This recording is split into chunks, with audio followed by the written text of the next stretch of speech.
I'm Bob Donovan, and we moved here 3 years ago in Nash Creek Lane in the Meadows subdivision. And so what you see here is the results of 3 years of work. We're on a north-south access, so that you have shade plants on this north side, and we try to do more with perennials on the south side that can use the sun.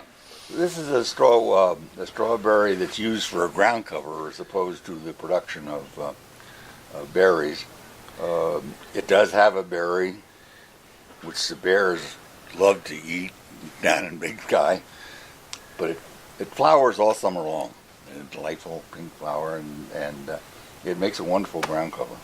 This is Periwinkle, which is a delightful ground cover, particularly in the spring of the year. It's a solid mass of periwinkle blue flowers, and you just have to. It's very aggressive, so that you have to keep it under control. But it certainly is a wonderful ground cover. The only area which we have substantial shrubs with the willow, the nine bark, and the euonymus, and it fills this dark corner very nicely, and we're very happy with that. The dominant thing is the lavender, which are original plants that go back over 5 years, since 2005, and it's interesting in that it is a Zone 5 plant and does very well here. This is Potentilla. It probably gives you the biggest bang for the buck we have in the area. It starts blooming in probably early summer and just continues all the way through frost. So it's a good investment.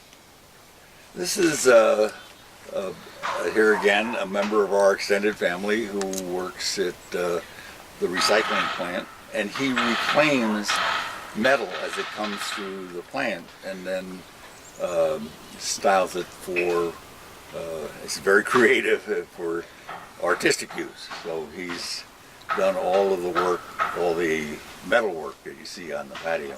This is Patsy's kitchen garden. It's right outside her kitchen door, and it's primarily lettuce and spinach. As you can see, there's some carrots there, and we also have some tomato plants here on the right-hand side. But here again, this is a constant struggle with the deer. No matter, we use the Ross netting, and if you looked inside, you'd see the footprints of the deer who evidently stand in there at night and browse.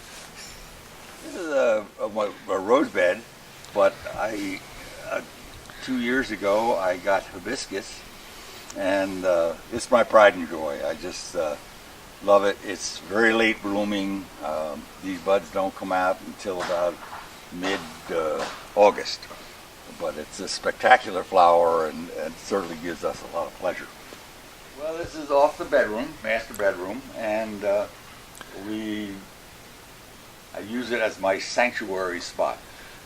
I come out here and just enjoy the serenity of being surrounded by all of this wonderful plant material.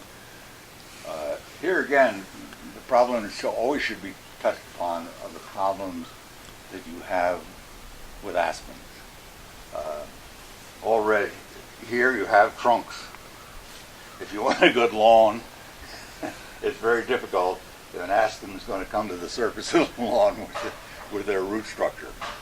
Also, as everybody else knows, the roots go out endlessly, and I have found no way to control them other than mowing them down. But there's a very, very, I think it's the most spectacular things of the peonies in the spring, and the clematis later on. But there's a very, very broad selection of plant material that we can use in our zone. All right, Bob, so we're not at your home anymore. Where are we now? We're 2 miles away from my house, within biking distance. This is a home of my adopted son, who has no interest in gardening whatsoever, but decided that I should have an area to do my vegetable gardening in, in view of the fact that I had a vegetable garden in Big Sky. So this was overgrown with weeds. We have no idea when it was a garden before, but the minute we started working with it, I recognized that the soil was as much clay as it is anything else. So trying to upgrade this into something that you can grow plant material in has my biggest problem for the last 3 years.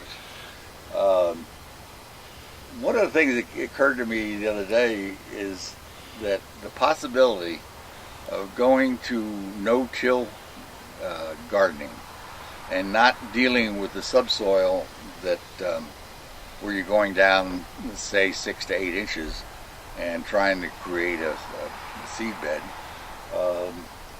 Just working with the top surface, and I bring in, this is the third year we've brought in all of this compost, and as we work it in the fall, this will all be integrated into the beds, and hopefully over a reasonable period of time we'll have something that we can live with. In the meantime, it's extremely frustrating. So I remember you mentioning last May this just wouldn't dry out. Or no, if you could go 4 inches under the soil and take a shovelful, and you could literally pick it up and you could squeeze water out of it. That's how much clay is in the soil. So it represented, on one hand, it represented a challenge. On the other hand, as you can see, it produces very good product. Well, here you're dealing with all perennial vegetables, your asparagus, your strawberries, which are covered with netting, raspberries, and rhubarb. So the biggest challenge here is keeping the raspberries inside the raspberry bed. They will reroot themselves all the way out in the strawberry bed, and well, here you can see it here. Here's raspberry growing in rhubarb. So the rhubarb plants are 20 years old. They came up with us from Big Sky, and they've settled in very nicely. Your annual vegetables in your onions, in your squash, rutabagas, broccoli, cabbage, and potatoes, and radishes.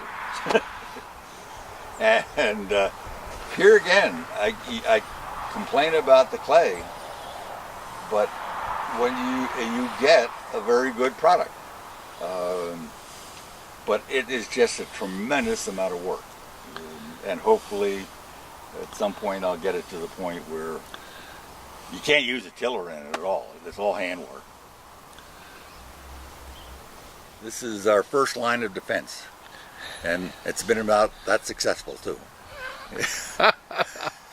Does this take you back to your Marine Corps days? Yeah, that's right. The rifle aspect of it does. But this was just added last night, so this is a surprise for me. This is from David's recent trip to Vancouver. So we now have statuary in the garden. In addition, we have the Taj Mahal of garden sheds and artwork in the vegetable garden. Well, Bob, the other day you told me you graduated from, I won't ask you how old you are, but you told me you graduated from high school in 1946. So I'm wondering, here you are, you're riding your bike, you're gardening, you're doing so many things. What's the secret of your success? I get asked that question occasionally, and frankly, I don't know the answer. If I were going to do any, I guess being curious and being active. I think those are the two things that certainly help in terms of getting to this point. But I've enjoyed it, and it's been a fun ride.